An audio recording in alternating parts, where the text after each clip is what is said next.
Isang magandang araw po sa inyong lahat, mga minamahal kong mga kapatid sa Panginoon. Ito po ang inyong lingkod, si Pastor Ruel Camia po, mula po dito sa Winnipeg, Manitoba, Canada, para po sa ating pag-aaral ng salita ng Diyos ngayong umaga. Welcome po sa Tinig ng Pag-asa.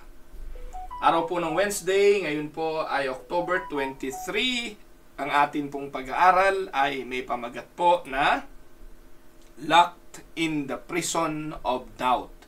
Ating pong pag-aaralan ang aklat ni Matthew chapter 11 verses 1 to 11. At ito po ang ating magiging pagbubulay-bulay sa araw pong ito. Samahan po ninyo ako at atin pong basahin ang mga talata. After Jesus had finished instructing his 12 disciples, he went on from there to teach and preach in the towns of Galilee. When John was in prison, heard about the deeds of the Messiah, he sent his disciples to ask him, "Are you the one who is to come, or should we expect someone else?" Jesus replied, "Go back and report to John what you hear and see. The blind receive sight, the lame walk, those who have leprosy are cleansed, the deaf hear, the dead are raised, and the good news is proclaimed to the poor. Blessed is anyone who does not stumble on account of me." As John's disciples were leaving, Jesus began to ask or to speak to the crowd about John. "What did you go out into the wilderness to see? A reed swayed by the wind? If not, what did you go out to see?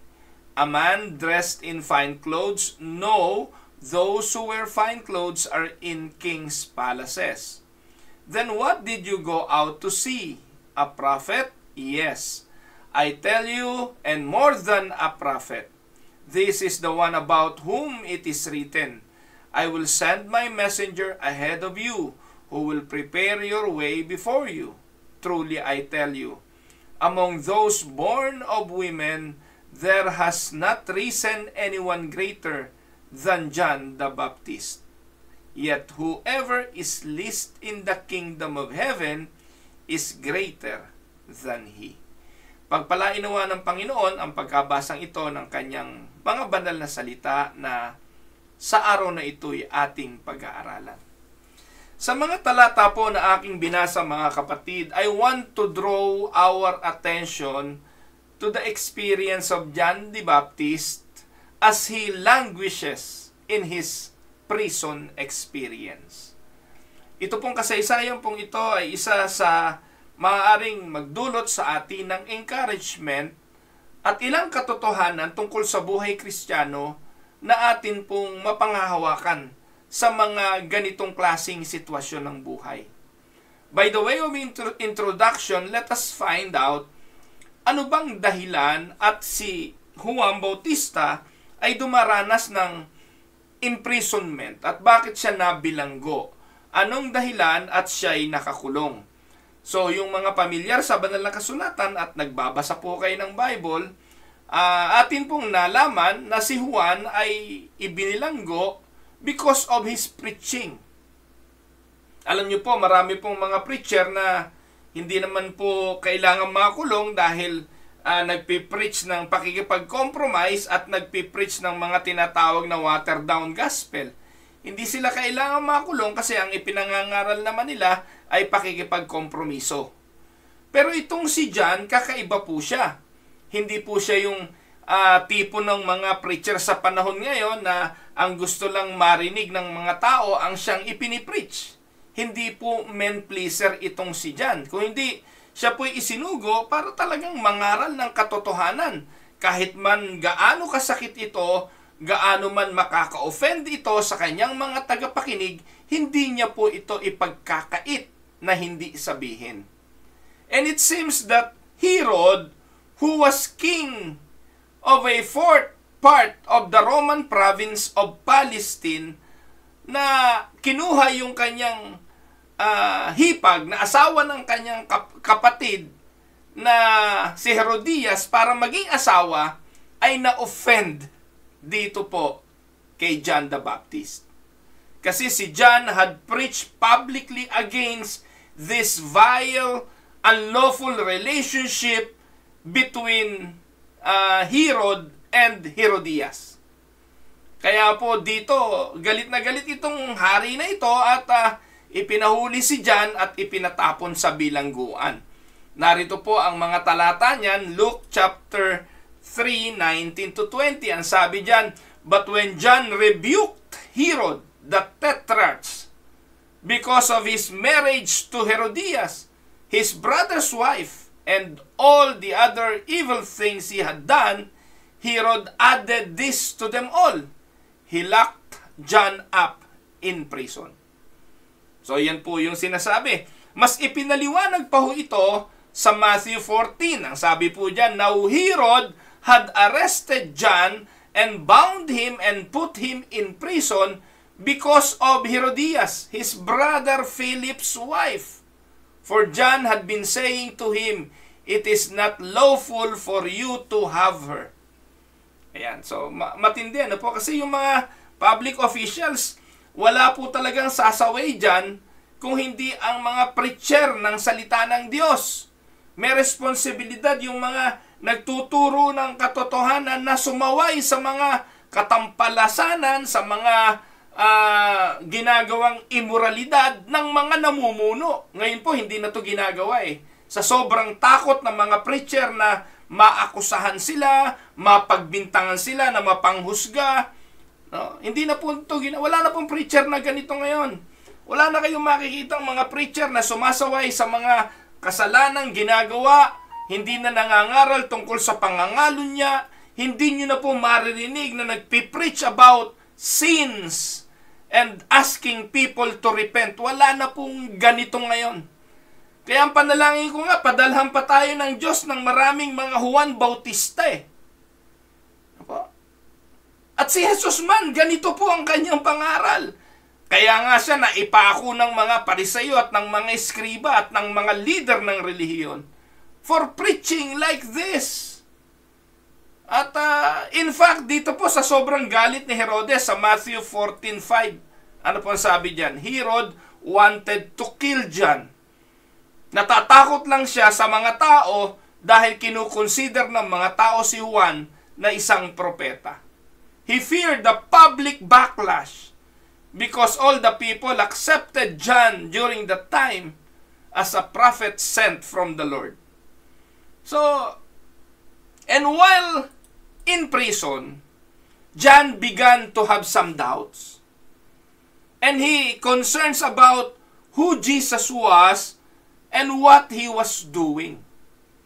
Tingnan po ninyo mga kapatid, ang nagagawa ng imprisonment, ang nagagawa ng isolation, ang nagagawa noong mabibigat na karanasan sa buhay. And it is but a reality na dinadanas. Maaaring ikaw ay nakaka-experience dito ngayon. Maaaring kayo na nakikinig sa akin na sa sitwasyon na tila ba nag-iisa na lang kayo, wala kayong katuwang, kayo ay isolated, na andun sa sitwasyon na katulad ni John ay wala nang masulingan. At ito pong isa sa naging epekto kay Juan. John's doubts worked against his faith and it caused him to question the person and the work of Jesus. Kung merong isang pinakadelikadong bagay na mararanasan ng isang mananampalataya ay ang pagdudahan mo ang ating Panginoong Hesukristo, ang kanyang mga pangako at ang kanyang mga ginawa. By the way, mga kapatid, nasaksihan lahat ho ni Juan ang mga bagay na ginawa ng Panginoong Hesus nung siya'y nakalaya. Alam niya kung ano ang mga naging ministeryo ng Panginoon. But during the isolation, during this prison experience, he began to doubt the person of the Lord Jesus Christ. And I want to join John in this prison because I believe that many of God's children, including me, you, and many other Christians, pass through it as well. Hindi ko po alam, no? 3 tao lang naman daw ang meron sa mundo. Ang unang tao, yung katulad ni Juan na naandoon sa matinding problema ng buhay, discouraged, yung feeling of being isolated, yung feeling na napagtaksilan, yung feeling na wala ng katuwang, yung feeling na nag-iisa, yun yung una. Yung pangalawang tao, yung papasok pa lang doon sa sitwasyong yon. Yung maaaring hindi pa naman nandun, pero patungo pa lang doon. Kumbaga, nasa preliminary introduction pa lang to the hardship and discouragement of life. At yung pangatlong tao, yung nakalabas na. Ibig sabihin, tapos na siya doon sa prison experience, nakalaya na. Pero tandaan po ninyo, yung nakalaya na, huwag niyong isipin na hindi uli kayo babalik at makaka-experience ng discouragement sa buhay. Sapagkat ang buhay naman po, ang katotohanan, yung nangyari kahapon, mangyayari uli ngayon. Paikot-ikot lang naman po ang bawat karanasan. At naniniwala po tayo, pinapahintulutan ito ng makapangyarihang Diyos kasi may tinutupad naman itong layunin sa buhay ng bawat isa sa atin. Tandaan niyo po mga kapatid, ito ang realidad. There are times when we all experience doubts and fears. There are times when we wonder about our salvation and about our faith. Kaya hindi po ako naniniwala na meron ng taong nakarating doon sa punto na totally ay wala ng pag-aalinlangan. During those times of doubt and fear, minsan ikaw mismo darating doon sa punto na kasama ko ba ang Panginoon? Naandito nga ba ang Panginoon? Ano nga ba ang ginagawa ng Panginoon? Para namang napakalayo ng Panginoon. And maybe John is experiencing those thoughts. Nandito ako sa loob, samantalang ang Panginoon nandun sa labas. Kailan niya gagawin at tutuparin yung pangako niyang paglaya ko? Marahil nandun yung thoughts na yun, no? Kasi si John ay naniniwala na kung si Jesus ang Messiah, kailan mo tutuparin yung messianic prophecy? Kailan mo tutuparin yung iyong trabaho bilang Mesiyas? Na ililigtas mo ang iyong bayan? Na kami ay iyong papalayain eh, ang tagal ko nang nakakulong dito. Alam nyo, yan yung epekto no? At minsan ito yung ating mga nasa kaisipan. Pag tayo ang nakasadlak sa kalagayan ni Juan, nag-iisip tayo, ako ba'y totoong ligtas? Am I really secure? What if I made a mistake of trusting Christ? What if Jesus really isn't the way to heaven? Baka meron pang ibang daan, baka hindi lang talaga siya ang daan, katotohanan at buhay. Baka mas tama ang mga Muslim, baka mas tama ang Jehovah's Witness, baka mas tama ang mga Mormons o yung mga nangangaral at ako ang mali. Alam niyo po, pwedeng humantong sa ganong sitwasyon. At minsan, we even doubted the Scripture. What if the Bible is not really the Word of God? What if God cannot really take care or meet my needs? Those are the questions.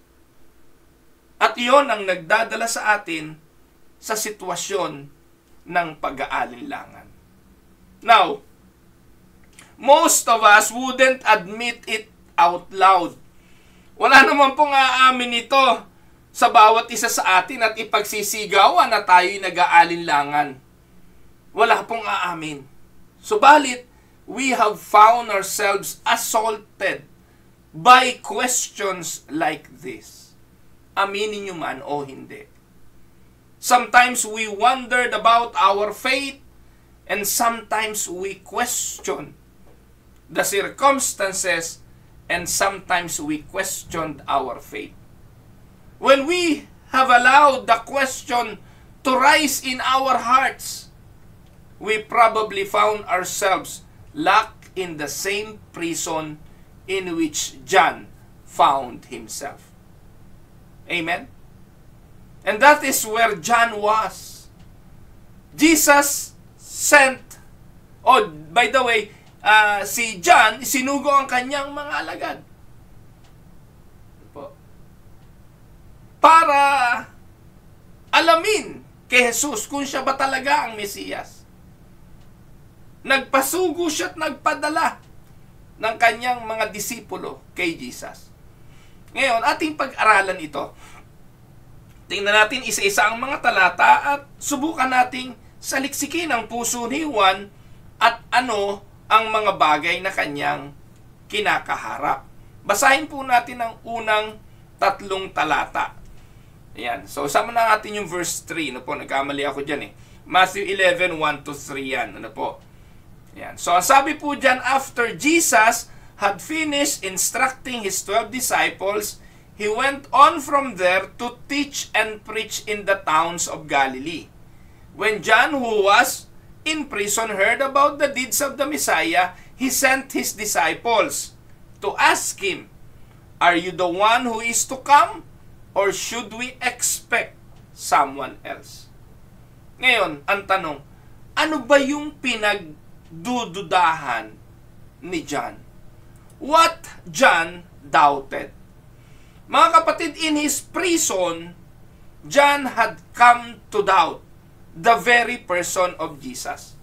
Binanggit ko na to kanina eh. I-elaborate ko lang ng konti. Ito po ang pinakadelikadong sitwasyon ng buhay ng isang mananampalataya. Kung meron po tayong mapanghahawakan sa panahon ng mga kabigatan at suliranin ng buhay, ay ang persona ng Panginoong Hesukristo. Si Jesus ang ating pag-asa.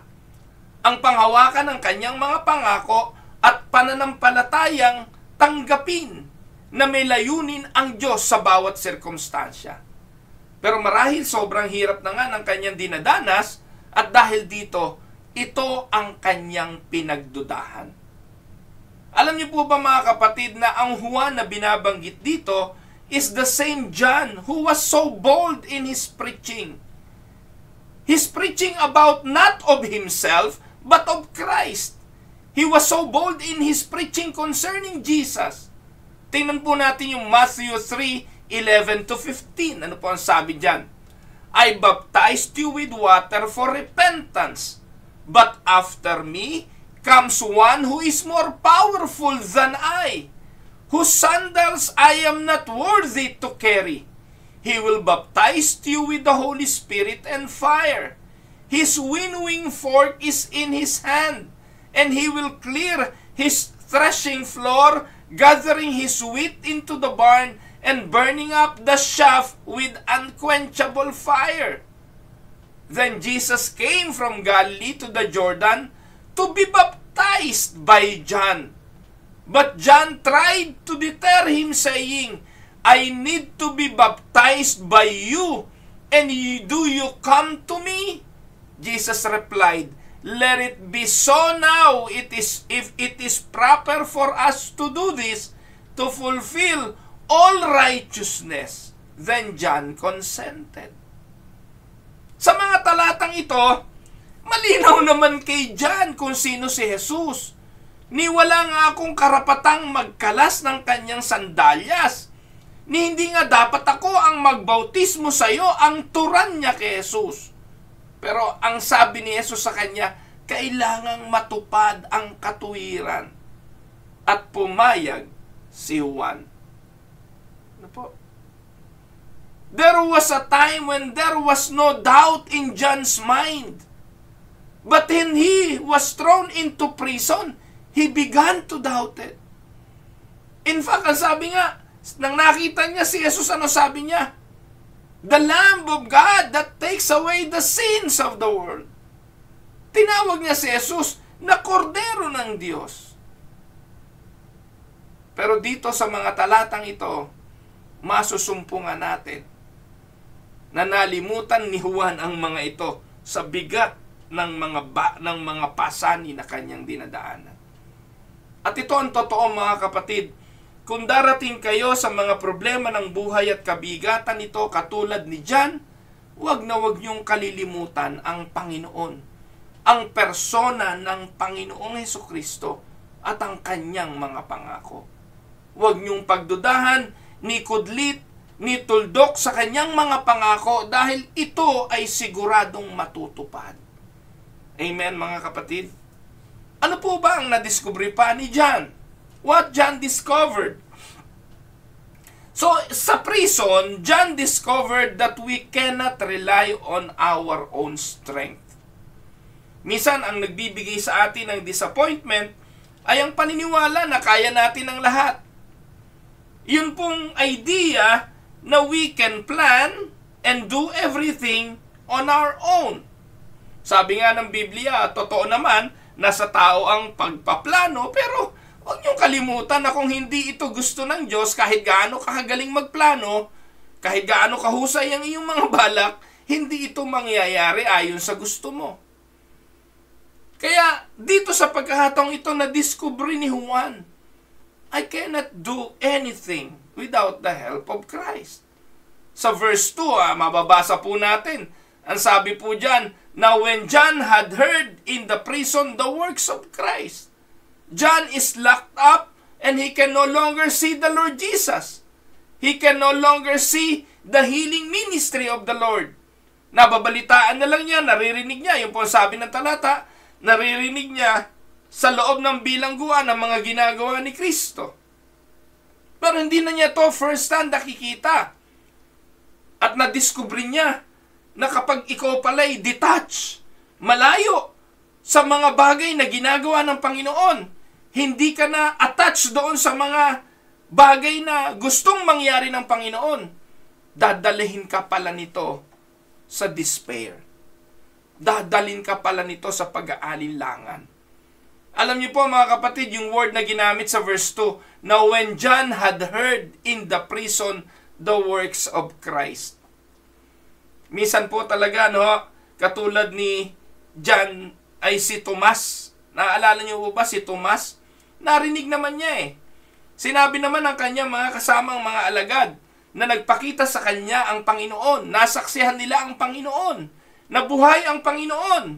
Pero nasabi ni Tomas, hanggat hindi ko nakikita, hanggat hindi ko na isusuot ang aking daliri sa kanyang mga palad at ang aking kamao sa kanyang tagiliran. Can you imagine? The audacity. No po? Maniniwala ako pag naipasok ko kasi alam ko butas yung tagiliran ng Panginoon eh. Hanggat hindi ko na isusuot yung daliri ko sa palad niya kasi alam ko pinakuan yun eh. Kita nyo po yun mga kapatid. Ito po ang epekto kapag detach ka doon sa senaryo. Kapag wala ka doon sa sitwasyon. At ito po yung nagdala ng pag-aalinlangan kay Juan kasi hindi niya nasasaksihan.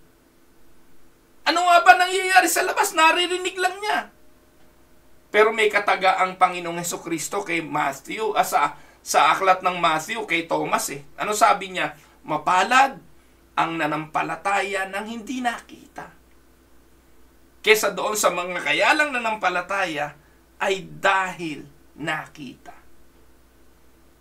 There was a time when there was no doubt in the minds of John. But when he was thrown into the prison, nang hindi na niya nasasaksihan ang mga bagay na ginagawa ng Panginoon, nagsimula siyang mainip at nagsimula siyang mag-alinlangan. He can no longer hear the Lord's voice as He preaches and teaches. John is removed from the sight and sounds of the ministry of Jesus, and his heart has become clouded with doubts and questions. Kaya mga kapatid, sasabihin ko po ito sa inyo, huwag na huwag kayong madedetach. Huwag na huwag kayong papalya sa pagbabasa, sa pag-aaral, sa pakikinig ng mga mensahe ng salita ng Diyos. Dahil pag ito ay inyong ginawa katulad ni John, masasagihan kayo ng mga pag-aalinlangan at pagdududa, dala ng mga sirkumstansya ng inyong mga buhay. Ako po mga kapatid ay mahaba ng panahong naglilingkod bilang pastor. Isa po ito sa aking kinatatakutan. Kaya po lagi po akong nakababad sa pag-aaral, sa pagbabasa ng salita ng Diyos, sa pagtuturo ng salita ng Diyos. Baka dumating din ako to a point na maranasan ko ang karanasan ni Juan, na maging ang mga bagay na alam ko, ang mga bagay na natutunan ko, maging ang doktrinang meron ako dahil sa sirkumstansya ng buhay, ay pagdudahan ko. Nadiskubre ni Juan, wala siyang lakas. Nadiskubre ni Juan na ang kanyang lakas ay connected lang lagi sa ating Panginoon. Kaya po ito yung isa sa matinding pangako ng Panginoon na ating dapat panghawakan eh. Yung pangako niya na na hindi niya tayo iiwanan, hindi niya tayo pababayaan. Ito po dapat ang laging pinangahawakan ng mga anak ng Diyos. He will never leave you, He will not forsake you. Magdudulot ito ng lakas ng loob at tapang upang mapagtagumpayan ang mga prison experience ng buhay. Amen? Now, anong ginawa ni John? What John did. Dito po makikita natin yung kagandahan ng kanyang ginawa. When doubts arose in John's heart, he did the right thing. Anong ginawa niya? He turned to Jesus for the answers he needed. Saan niya hahanapin ang sagot? Nag-aalinlangan ako, Jesus, ikaw ba yung Kristo? Kasi kung ikaw ang tagal naman, kailan mo pababagsakin ang Roman Empire? Kailan mo gugunawin itong mga sundalong ito para ako'y makalabas ng prison? Iyon marahil ang nasa isip niya. At kinaiinipan niya ito. And maybe at this point in time, John has a wrong conception of who Jesus is. Katulad ng marami ang kanyang paniniwala, si Kristo, ang ating Panginoon, ay ililiberate ang bansang Israel sa Roman Empire. Kaya, importante na hanapin ang sagot sa ating Panginoon Jesucristo mismo. Instead of wandering and worrying there in that prison, John turned his efforts towards getting an answer from the Lord. That is where help will be found in a time of doubt. Now, ang tanong, magandang sagutin natin, why did John find himself doubting? Bago natin puntahan yung sagot ng Panginoon, why did John find himself doubting? I think there are many reasons. Pero meron pong tatlong importanteng dahilan marahil that I want to share with you today. Bakit si John ay nasumpungan yung kanyang sariling nag-aalinlangan? Una, marahil because of discouragement. John was a man used to the wide open spaces of the desert. Binanggit po yan. Ang paglalarawan kay Juan ay siya ay ano tawag doon? Lagalag. Ano po? Siya po ay laging nasa disyerto. Ang kanyang pagkain ay mga wild honey, at saka mga locust, yung mga ano tawag doon? Tipaklong. Yun ang mga kinakain ni John eh. Hindi siya ordinaryong tao. Siya po ay hindi naka-confine sa certain place. Siya po ay sanay sa pagiging malaya. Kung saan-saan po siya nasusumpungan. Sabi nga ay lagi sa disyerto, nangangaral.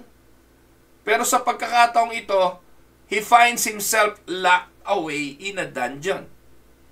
John was used to his liberty. Now he finds himself bound in chains and fetters. And this confinement in a situation he could not change caused him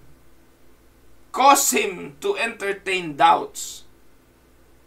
At iyan po madalas ang nangyayari sa isang tao na nasadlak sa isang sitwasyon na hindi siya sanay. Kapag napalagay ang isang tao sa isang kalagayan na hindi niya gusto at hindi siya sanay, magdudulot ito ng discouragement. Obserbahan mo kapatid, ikaw na nakikinig sa akin ngayon, kung discouraged ka, alam mo ang dahilan. Dahil meron kang kalagayan ngayon na hindi ka sanay, hindi mo gusto, at yan ay hindi pangkaraniwan sa iyo, magdudulot ito ng discouragement mo. How many times have we found ourselves in that kind of a situation? We find ourselves in a situation we cannot change. Yung bang tipong Wala kang kapangyarihang baguhin. Ano po? We find ourselves in a situation that we cannot solve. We find ourselves in a prison from which we cannot escape. Minsan, may discouragement ka, pero ikaw naman na may gawa. Halimbawa, naandun ka sa bawal na relasyon, nakasadla ka doon. Sasabihin mo, alipin ka na ron at prisoner ka na ron, kaya mo yon, kaya mong takasan yon. Ikaw ang nagsadlak sa sarili mo doon eh. Yung addiction, nalulung ka, kaya mo yan, kaya mong takasan yan kasi ikaw ang nagsadlak at nagkulong sa sarili mo dyan eh.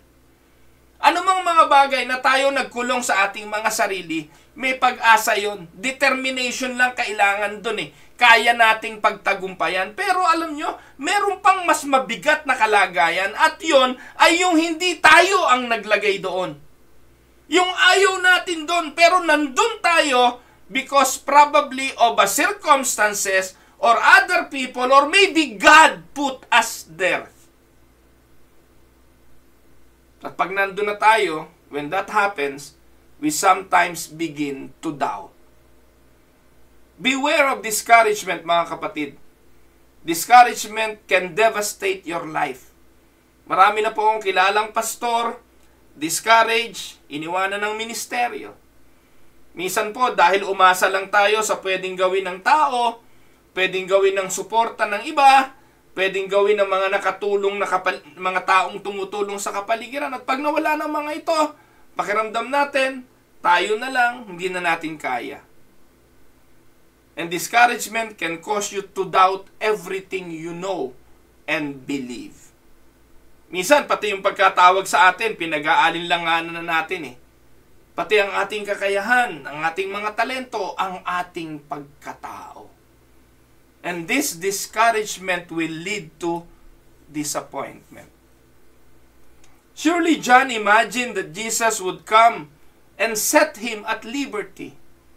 After all, alam niya na si Jesus ang Mesiyas. He possessed scepter of David. Jesus could do anything. Surely he could have set John free. But when Jesus didn't rescue John, perhaps he became discouraged and began to doubt. Discouragement leads to disappointment. After all, wasn't that one of the ministry of the Messiah ay magpalaya talaga? Again, we probably wouldn't admit it, but when the Lord does not do what He thinks He will do, or what we ask Him to do, there is a tendency for us to be disappointed with Him. Lalo na kung sanay kayo doon sa mga turo ng mga Pentecostal at Charismatic na laging nagsasabing, ang buhay ng Kristiyano ay masayang tunay, laging may pera, laging masaya. Paano pag hindi na at wala ng pera, hindi na masaya, may problema? You will begin to be disappointed. Kaya huwag kayong magpapapaniwala, mga kapatid, doon sa mga turo, lalo na ni Eddie Villanueva, sabi niya, poverty is a curse. Ibig sabihin, pag ikay mahirap, ikay sinumpa. Diyos ko, yun po'y napakalaking mga kabulaanan na itinuturo ng mga prosperity preacher para kayo i-encourage na dapat lagi kayong may pera, dapat lagi kang masaya, dapat hindi ka namamatayan ng mahal sa buhay. Kaya nung namatay yung asawa ni Eddie Villanueva, halos mabaliw yun eh.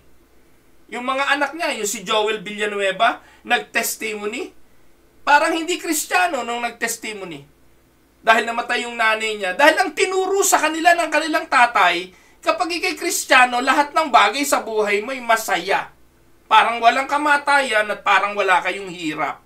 Kasinungalingan yun. That will lead to discouragement and disappointment.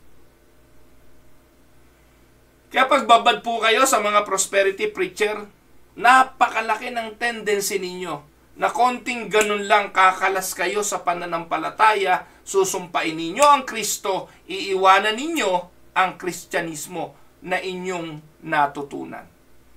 Kasi ang natutunan yung Kristyanismo, adulterated, watered down at hindi totoong Kristyanismo.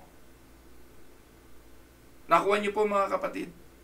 Kaya pag ang preacher wala nang ipinreach kundi prosperity, pag-asenso, pagyaman, pagiging masaya mo, yung magiging maayos ng pamilya mo, pagiging maayos na asawa, naku.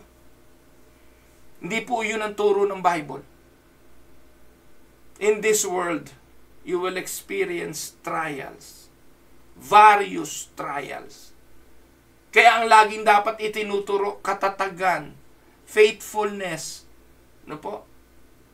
Faithfulness, endurance, perseverance. Yung mga bunga ng Espiritu Santo, bakit ba ibinibigyan ni Apostol Pablo ng malalim na emphasis ang mga bungang ito ng Espiritu Santo? Kasi ang nagbubunga yung matured lang eh. Hindi naman po nagbubunga yung punong kasisibo lang o namumulaklak pa lang. Importante na ang puno'y mag-matured, lumaki, at ito'y mamulaklak hanggang magmunga. Ito po'y sa maturity stage. Problema, ang daming Kristiyano hindi magmamature. Kasi po ang mga nagtuturo ay nagpapakain ng hindi pagkain pang matanda. Wala nang ipinakain kundi gatat, atat, na para sa mga bata. Hanggang kailan kayo papakainin ng pagkain pambata? Mga minamahal na mga kapatid, malungkot pero ito ang katotohanan. At ito ang nagdadala saan? Sa discouragement, disappointment, at pangatlo, disillusionment. John heard the works of Christ. He was waiting for the day when one would come and say, John, Jesus is the Messiah. He not only heals the sick, He not only raises the dead, He not only causes the blind to see, but He is now about to attack Rome and set us free. Yun ang inihintay niya. That is the news John and all Israel were waiting for. At hanggang ngayon, yun ang hinihintay ng bansang Israel na dumating. Ang Mesiyas na magpapalaya sa kanila sa kanilang sitwasyon. Politically. Pakinggan niyo po ako mga minamahal na mga kapatid. John found himself locked in this prison of doubt because he listened to his own doubts and fears. Totoo po ito eh. Pag wala ka nang makausap, ikaw na lang mag-isa, tendency, wala ka nang pakikinggan kundi ang boses mo. Yung tinig mo, yung isipan mo, dikta ng puso mo, opinion mo. And when you listen to what you think, when you listen to what you feel, when you listen to what you see, or to what your heart tells you, you are in trouble. Tama?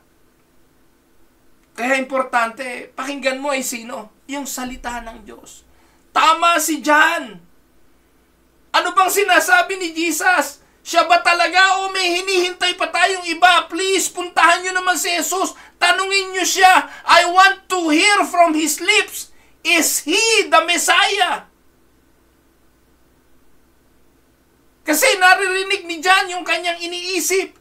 Naririnig ni John ang kanyang damdamin. Nakikita ni John ay ang kanyang sariling kalagayan at ang sinasabi ng kanyang puso. Nasa delikado siyang sitwasyon. Kaya ang kanyang ginawa, I want to know from the lips of my Lord, is He the one? Tandaan niyo po mga kapatid, you cannot trust your eyes. They don't see everything. You cannot trust what you feel because you are called to walk by faith, not by feelings. You certainly cannot trust your heart. Our heart is full of lies. Jeremiah 17 verse 9. So we must come to the place where we simply trust the Lord even when we cannot trace what He is doing. Often during the trials of our lives, we will not see the Lord to the things we think He should be doing. Alam niyo po, our problems are similar to John's problem. And the problem is we fail to see the big picture. John did not understand that Jesus had to die, that Jesus had to be raised again or raised from the dead, and that at least 2,000 years would elapse before He would establish His kingdom. Often we do not see everything that God is doing. He knows more than we ever will about the situation. So anong dapat natin gawin? We just need to trust Him, or disillusionment will occur. Tatlong bagay ang naging cause ng doubt ni John. 1 is discouragement, 2 is disappointment, and 3 is disillusionment. I praise the Lord that God does not sugarcoat the lives of His saints. Pinupuri ko ang Diyos sapagkat hindi itinago ng Diyos sa bawat isa sa atin ang karanasang ito ni John. I am thankful that He let us see the warts and all the imperfections of the people of God in the Scripture. In fact, there are many instances of doubt in the lives of the people of God. Another example niyan si Abraham. Abraham think na ang pagsisinungaling ay okay lang. Think of Abraham who had left everything he had known and loved to follow God, to live as a pilgrim in the strange land. But going down to Egypt and fearing that the Egyptian would take his life, anong ginawa niya sa Genesis 12? Nagsinungaling silang mag-asawa. Si Abraham ang tinawag na man of faith, the father of faith, father of the faithful. Pero may panahon sa buhay ni Abraham na yung kanyang kasinungalingan, it led to many consequences. May kahinaan. Si Elijah. Think of Elijah, who had stood alone. Mag-isa lang. Sabi niya, siya na lang mag-isa eh. Pero hindi naman yung totoo. May iba pang propetang hindi lumuhod kay Baal. Pero single-handedly, he faced down a king, a false god, and a nation who had prayed down fire from heaven. Pero pagkatapos ng victory, we can see him crawling under that juniper tree and asking God to let him die. 1 King 19 verse 4. At si Thomas. Think of Thomas who had been pressured to die with Jesus. John 11:16. Sabi niya, kasama ng mga alagad, mamamatay kaming kasama mo. Pero sa John 20, he would not believe that Jesus had risen from the dead. Mga minamahal mga kapatid, when doubt arises, you are not alone, my friend. Hindi ka nag-iisa. In fact, you are in a good company. However, that is not an excuse to allow doubts to continue. Hindi ko po binanggit ang mga taong ito sa Biblia para konsintihin ang ating mga pag-aalinlangan. Hindi. Ginamit natin silang example para patunayan na may pag-asa. Kasi si Abraham, si Elijah at si Thomas, mga nakabangon yan sa kanilang pag-aalinlangan. They must be addressed. Doubt must be addressed. And they must be eliminated. Or you will find yourself in a horrible prison of doubt. Now, kapatid, have you ever found yourself in the prison of doubt? Nandun ka ba ngayon? Papasok pa lang doon? O nakalabas na? tandaan po ninyo, don't close the door to Jesus, but run to Him and take your doubts with Him, or with you to Him. Jesus is not afraid of your doubts, but He is more than willing to hear your doubts, answer them, and deliver you from that doubt. That is what Jesus gonna do.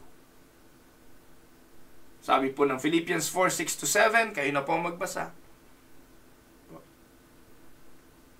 Ngayon, puntahan natin paano sinagot ni Jesus si Juan.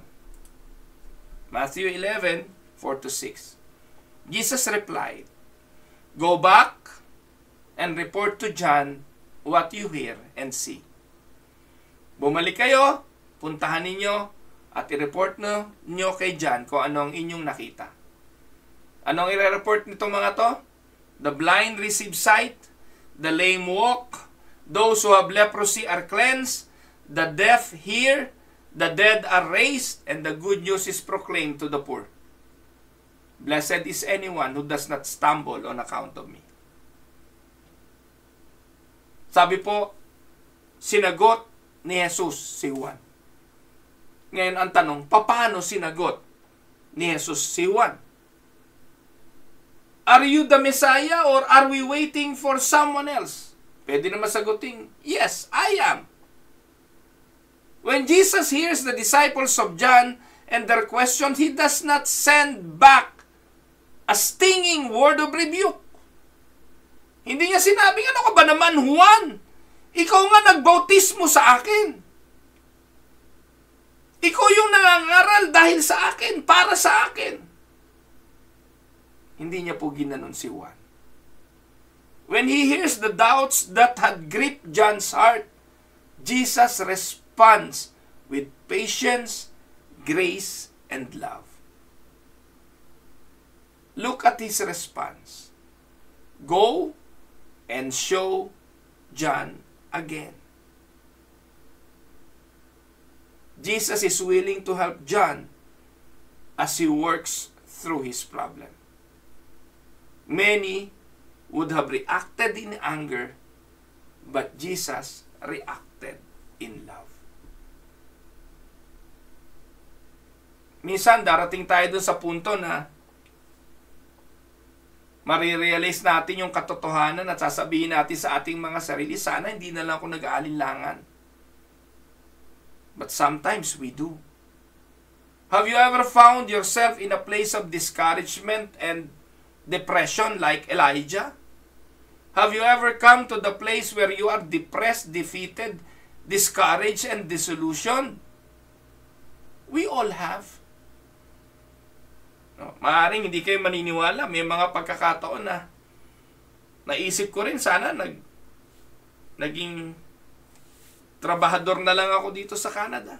Ang dami kong pwedeng pasukan dito o kaya namasukan na lang ako. I can be a supervisor of a manufacturing company here.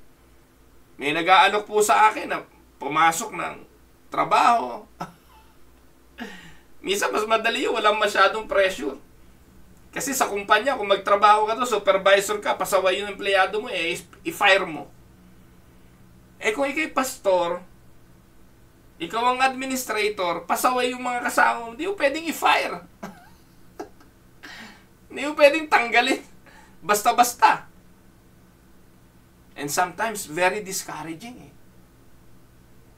Hindi po ba? But, notice how tenderly and with what grace the Lord ministered to Elijah. Punta natin si Elijah. Makita na 1 King chapter 19. Iwanan muna natin saglit si John. Tingnan nyo ginawa ng Panginoon kay Elijah. The Lord did not rebuke Elijah. He ministered to him. Verse 5 and 8. God did not write him off. He reaffirmed his call. God did not yell at him. He spoke tenderly to him. God did not give his ministry to another. He gave him a fresh assignment. And God did not allow his doubt to continue. He set the record straight with a pointed word of encouragement. Now, what is the point? What is the point, mga kapatid? Ang punto po, God will demonstrate that same tenderness to us when we find ourselves locked in the prison of perplexity or doubt. Kapatid, kung nandito ka man sa sitwasyon na ito na para ba talaga, parang lahat ng ginagawa mo, mali, lahat ng ginagawa mo, sablay, tila lahat ng ginagawa mo ay hindi nagbubunga, do not be discouraged. He will come to us and minister to us in that situation. He will dispense grace in sufficient measure for our need. He will stand by us and enable us to go on for His glory. And the last, susunod, He will speak peace to our troubled heart. And the last, He will deal with our doubts in His time and in His way. Salamat that we serve a patient God, a loving God, a merciful God, and a God who offers grace in times of discouragement, disillusionment, and disappointment. Amen? Now, paano inassure ni Jesus si John? How Jesus assured John? Jesus merely pointed John back to the Word of God. Jesus reported all the things He was doing. Ang sabi po, bumalik kayo kay John, sabihin ninyo yung mga ginagawa ko. Ano ba yung mga ginagawa ni Jesus? Alam niyo po, yung mga ginagawa ni Jesus, matatagpuan po natin yan sa Isaiah 35:3-6. Ito ang i-report nyo kay John. Ang i-report nyo kay John ay ang sinasabi ng banal na kasulatan. Ano ba yung sinasabi ng banal na kasulatan? Isaiah 35:3-6, strengthen the feeble hands, steady the knees that give way. Say to those with fearful hearts, be strong, do not fear. Your God will come. He will come with vengeance. With divine retribution, He will come to save you. Then will the eyes of the blind be opened, the ears of the deaf unstopped. Then will the lame leap like a deer, and the mute tongue shout for joy. Water will gush forth in the wilderness, and streams in the desert. Ang ginagawa ni Jesus ay ang fulfillment ng sinasabi ng kasulatan. So, ang ibig lang sabihin dito, John was pointed back by Jesus to the very beginning, and that is the Word of God. Jesus pointed John back to the Word. Jesus is saying, just go back and tell John to read this Bible, and he will understand. Makikita po natin, Isaiah 61 verse 1 and 2, Jesus seems to be saying, tell John that I am the Messiah. I am doing everything the prophet said I would do. I am fulfilling the word of my Father in part now. I will fulfill the rest. The appointed time comes. And tell John to study the book, and he will see. The same words is also preached to us today. If you are in doubt, if you are in the prison of doubt, go back to the Word of God. Tandaan po ninyo, mga kapatid. Ang sabi po, the Bible is the absolute cure for our doubts. If we can but read the Word and take on faith that God will do everything He has promised, and that He will stand by His Word no matter what.